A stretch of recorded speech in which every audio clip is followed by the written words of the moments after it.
the Philippines was able to borrow billions of dollars from the world market at record low rates, sub 3% across 10, 25-year terms. Now, what do you think is that going to do when you start opening the economy up more and more and more? All that money, it's going to start finding its way into consumer spending and real estate. Every time the interest rates collapse, real estate will benefit. There's the other human factor to this that nobody can quantify, and that is the need to be back in community, in society. Humanity has never been locked up like this before. And the consequence during the time when we are able to go out will be hyper spending to make up for the lost time and the lost sanity that they incurred through this lockdown and through this crisis.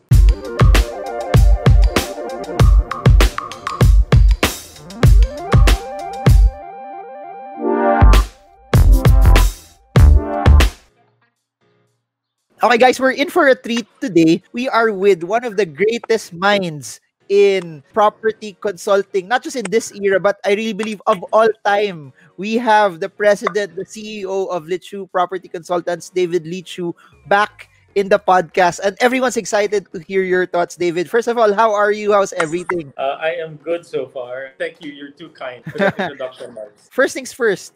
Where are we? Where's the property market? Just also so you know, majority of the people watching this, you have stock investors who have heavy positions on property stocks, and you have a lot of retail investors also who are investing or dabbling into residential properties or some small commercial spaces as well.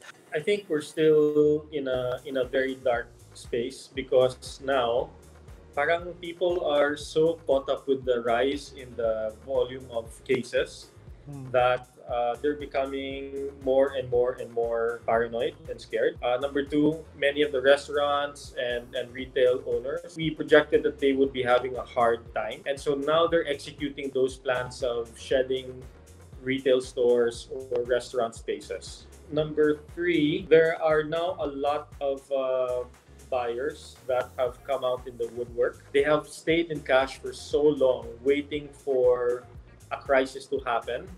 And this COVID was unexpected, and now they're starting to deploy cash. We've seen a couple of properties in Forbes traded in the last few weeks, and these are 1 billion peso transactions. I mean, a house in Forbes, that's a 300-something thousand per square meter. There are a couple of houses in Dasman that are trading at 385, close to 400,000 per square meter. And these are not small transactions. These are not 600 square meter units. These are close to 2,000 square meter per lot. We're finalizing now the research of all the developers and how much they have actually sold in the residential space. Now that they offered promos, money started to flow out. I have to say na there's very little borrowing happening now. The banks are withholding cash despite the fact that interest rates on treasury bills are the lowest they have ever been for the Philippines in all of history. Despite the fact that banks are not lending, property prices in the villages are somewhat holding. They're discounted by a bit, but not by a lot. The condominium space on the upper end of the market, which is mga priced between 20 to 30 million, they're now being priced at close to 35-40% discounts. Again, not a lot. There's still a tug of war between the sellers and the buyers. I have to stress, very little, if any, financing. At least in our business, the pipeline of the deals we are hoping to close in between now and hopefully the end of the year is trading between 3 to 4.5, 5 billion, that range. While things are bad and the sentiment of fear is increasing, ironically, many of the business owners, for example, in the malls, those businesses are going from 0 to 10% at when they lifted the lockdown. And then now, they're touching somewhere close to 40% pre-COVID. While many brands are now shedding space, they are happy that the volume of transactions are coming up. The online companies that we are servicing are all expanding, both office space and warehousing. And these companies have not compromised on their rent payments on both office and warehousing. In the first few months of the lockdown, we prioritized the health of people. We tried to slow this thing down to the brink of economic collapse. When that threat became real, we now started to open the economy. So now I think we're gonna have to rebalance again. This constant rebalancing between the economy and the health of people. That's the difficulty that the government is in right now. As much as we want to simplify the situation, it's not easy. I really empathize with everyone in our leaders in government. Many of us might not like what they're doing or saying.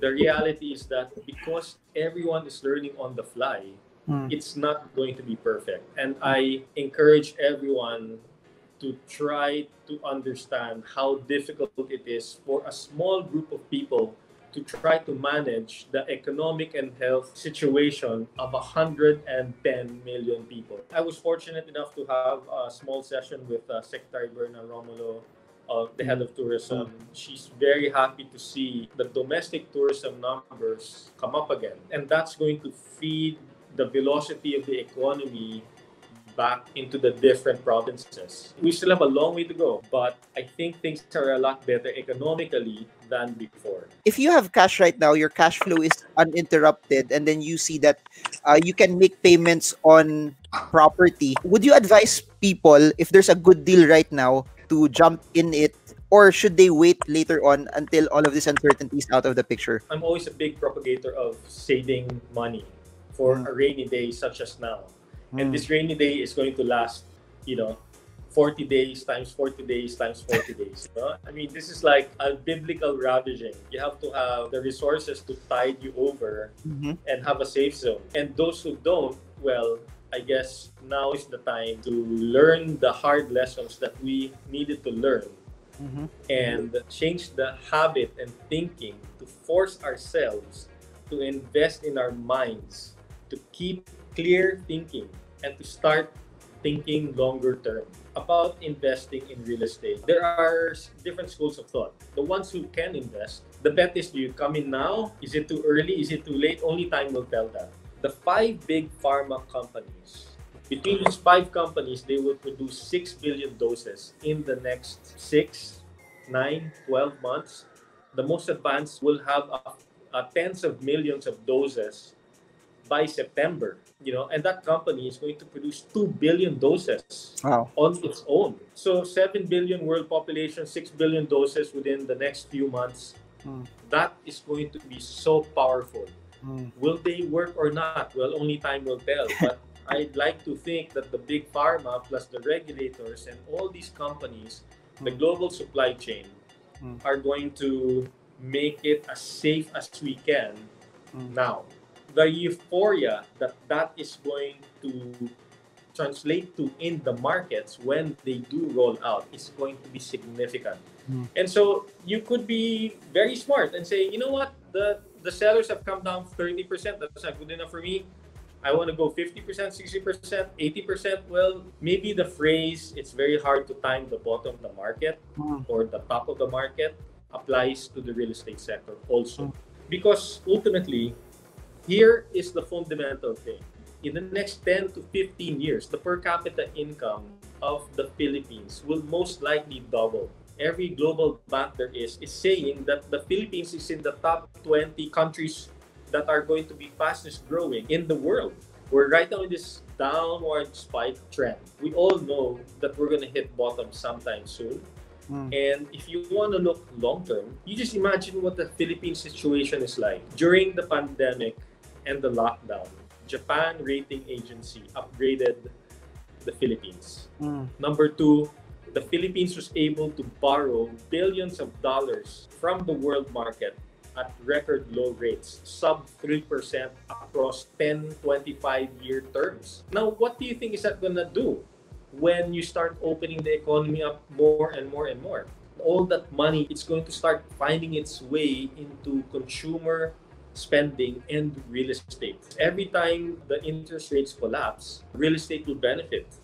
There's the other human factor to this that nobody can quantify, and that is the need to be back in community, in society. Humanity has never been locked up like this before. And the consequence during the time when we are able to go out will be hyper spending to make up for the lost time and the lost sanity that they incurred through this lockdown and through this crisis. That money will go down very quickly to the grassroots, to the very bottom. The combination of low, cheap money, okay, historically low, cheap money, a lot of investors looking at the Philippines right now, a lot of people want to spend when they can. There's a lot of pent up demand. So you just imagine the combination of all of that is going to allow a recovery faster than what many people think with the vaccine. You're saying also that all of this, it's a black swan event. The economy isn't bad because businesses were bad. It's just really something that no one could control. That when the vaccine is out and consumer confidence goes back, we will all go back to normal. We will go hyper normal. We will Hyper spend like we were on steroids. I'm sure, especially my wife is so excited when that will when that will happen. Now I want to say two things to pre-qualify, okay?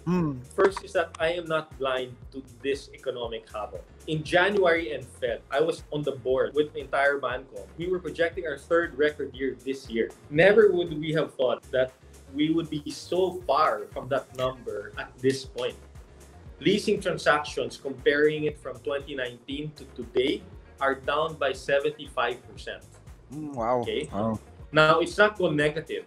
You can look at the fact that it's gone down 75%, or you can look at the fact that there's still 25% transactions. And that is unique in the world. The Philippines is the only place in the world that has done that because of the BPO sector and the POGO sectors doing their share to keep the economy afloat. Other countries have contracted 20%. The growth rate didn't just fall. They went negative. Millions of jobs have been lost in the Philippines, but millions more could have been lost. And what I'm trying to plead everybody is to try to support the growth of the BPO and the POGO because they will then pull many people out of unemployment faster than any industry we can come up with in the next 6 months. You've mentioned in a lot of your outlooks and forecasts, especially the POGO sector is one that has been driving rental rates in the Philippines. I want to know your take on the fact that there are some POGO companies that have been leaving, especially property companies, property stocks that have a lot of exposure in it. So the BPO sector and the POGO sector were both allowed to operate during lockdown, during ECQ. Specifically for the case of the POGO, provided they're able to fulfill certain conditions relating to what we call back taxes. The government side says, hey, you guys have not been paying enough taxes. Therefore, if you want to open, we will allow you to open during ECQ, but you have to settle this amount. On the flip side of that, the legal ones cut them out. The ones who are violating the laws cut them out. I'm just showing the two sides of the argument. They feel like the rules of the game got changed on them midway. If you're the POGO operator, you're kind of stuck in a really bad situation where you can't operate, you can't fly in people, and you can't send people back. It's a timing issue where we have to balance the need to get them to pay tax with the need to try to get them to operate so that they start doing their share in moving the economy again. Maybe 60%, 70% of them are foreign. But those foreigners are all spending in housing, in staffing. The 30 to 40% that are employed that are local are truly local. And they are some of the highest paid locals in the Philippines. They have a role to play at a time when their ability to do that piece in the equation will mean a lot to us. When there's hardly any economic activity, if we want to stimulate the economy, then let's allow them to operate and do so and compromise on the taxes. And I'm happy to say the two sides, the government and the POGO sector, have been compromising. What's the point if they all leave today? And I can tell you so many countries are so envious to see the size of the POGO market here and they want that to happen in their country. I wanted to ask, how does that impact also the rental space for those property development houses that are exposed to it? Do we see demand to stay where they are, or do we see it based on this go a bit lower, or will the BPO sector take up some of the space that should have been also for POGO so that we see the supply and demand to be at relatively healthy levels still? With the new tax regime applied to the POGO, it is significantly more expensive to operate here in the Philippines. We might see a chunk of them leave. We have been seeing some of them leave, but the ones that have actually left, the space they occupy is not significant. The POGO sector occupies 1.7 million square meters of office space. Based on our most recent count, building to building, floor by floor, the amount of vacancies produced in these buildings has not amounted to even anywhere close to 5% of that number. Today, it's too early to say how much of them will actually pack up and go. But again, I am comforted by the fact that the existing POGOs here, at least the big ones, the big operators that comprise 70-80% of the industry, are all ramping up now. If they empty out all this office space, which I don't think they will do, but if they do it now at a time when economic conditions globally are so bad, then of course we're going to get hit, because they don't just occupy 1.7 million square meters of office space. They also occupy 2 million square meters of residential space. Okay? You can just imagine all the income tax that we will lose from all the office and residential landlords. So it really depends, and it's too turbulent right now to have any clarity on the rate of their exodus, if they ever do. Right now, they are going from 0 to 30%, and they're trying to go to 50% with compromises with the government. You have been a very, very strong proponent of a lot of the infrastructure spending that the government has been doing and is doing and will continue to do. Based on what's happening right now, do we sense some optimism still there that if more infrastructure projects get done and get finished over the next 2 years, it can somehow still pump and prime the economy and help all of those areas where access to infra has been relatively hard for years? Yes, definitely. The economic productivity will be significant for Filipinos, right?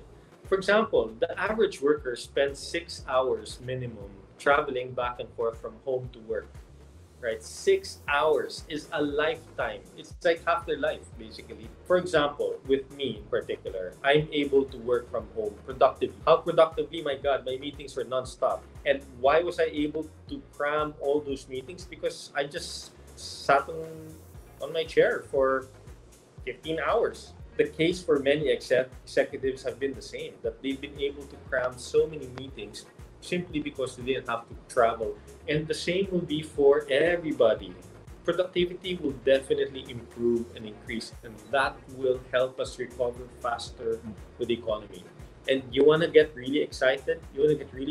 Just go YouTube MRT7 construction video. There's a drone that films the thing tip to tip. Oh my God, I was so excited. Because that's one of the longest trains we have, from Novaliches all the way to North EDSA. It's going to benefit so many people. And the impact of the property market in Fairview, that we used to call Farview, will not be so far anymore. And that's not a dream. It will get completed, well, hopefully in the next 18 months. Because they haven't quantified the impact of time on people's lives. And as we all have learned in this crisis, life is really, really much shorter than we think. And time is truly the most important commodity. You can't imagine the number of clients that we are servicing now who want to buy a second vacation home, a third vacation home. And these are people in their 80s. I want to ask 3 things that are connected to the coronavirus. You said that a lot of people are working from home and it's very efficient. How does that impact property prices, given that there will be more people just staying at their houses? And also from what you said at the start, that there are a lot of retail shops also going into the e-commerce space. Will that also have an impact on mall rentals as well? And third, like what you said, that there's more people wanting to have a vacation house. I've been seeing a trend, not just also for old people, but more people that have said, kaya pala na nakatira ako malayo sa city because of the internet.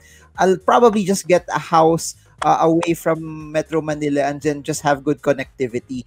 Will there be a trend of more people buying landed spaces outside the metro?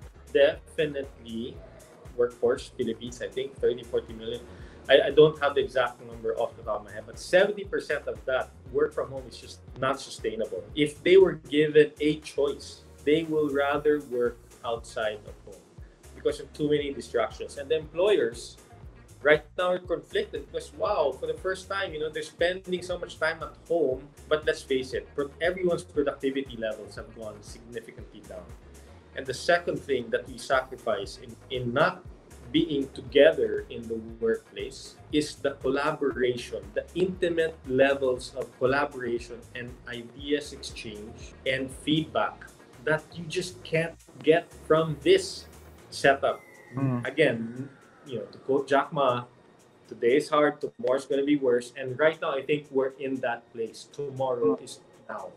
But the day after tomorrow will be sunshine because I think the big pharma companies will figure things out as they already are. And it's just a matter of a few months before a significant chunk of the population globally will have access to these vaccines. Now, some people said, oh, this vaccine needs testing. I don't know the side effects. I don't know this. I don't know that. Well, frankly, maybe 1 to 2% of the population can say that. The rest of humanity will probably not have a choice. And they'd rather take the hit now and worry about tomorrow. How about for e-commerce? How does that impact the retail? There's been a lot of movement in retail. So a few companies in the food business have now benefited from it. But remember that before, there were very few food providers. Now, everyone and their mother and uncle is providing food. This slowdown, people are projecting also that our GDP won't be as good. We will also be slower. How far do you think this will drag on? Do you think if the vaccine comes out in 6 months or a year, suddenly right after that, things would go back to normal already? I think certain segments will go hyper-normal. That just means that the trickle-down effect will be much faster. Should people be more cautious, especially for those that have property stocks that are greatly diverse? Like you talk about Ayala Land, Robinson's Land, Vista Land, Mega World. That they're not just in commercial spaces. They're also in BPO centers. They're also into malls and residential developments. Is this the time that thinking that there will be hyper spending after? Is it a good time also to buy when it's lower and then think about that a recovery will happen? Or since this is something that's new, wait a bit first? If I had more resources, I would put them all in the stock market. Wow.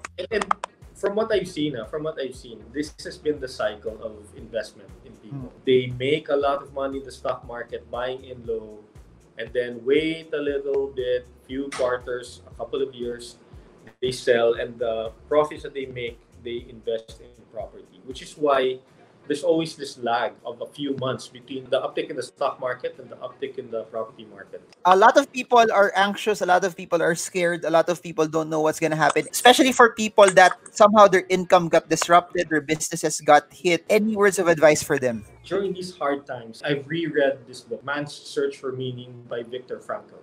This is a guy who survived the Holocaust. He got thrown into the concentration camps, and he observed the one thing common with the people who survived the Holocaust, the fact that they constantly reminded themselves of something to live for. That is trying to keep the fighting spirit alive. And I'm not just saying this from a theoretical perspective. I mean, my parents lost everything in the crisis in the early 80s, everything. We had so much debt that we couldn't pay. Interest rates were at 40%. It choked the entire economy, millions of businesses and people. The one thing that I have seen in people in the 26 years now that I'm doing this is the fighting spirit of people, right? And we have to try to keep that alive. Number two, that doesn't mean that we have to be blind to the realities of things. As manically optimistic you think I am today, I am, assure you, I'm not blind to the crazy disruption of wealth, the domestic violence that happens as a consequence of that, the depression that goes through that, which is why I support the Natalie Goldburn Foundation, which is the mental health institution here, right? We have a lot to thank to Jean and her family because she has really helped so many people through this crisis. But we have to keep the fighting spirit alive. We have to be real with what is going on around us, and we have to make that effort to reflect what is real from what is delusion. The illusions are sometimes bad, the illusions are sometimes good.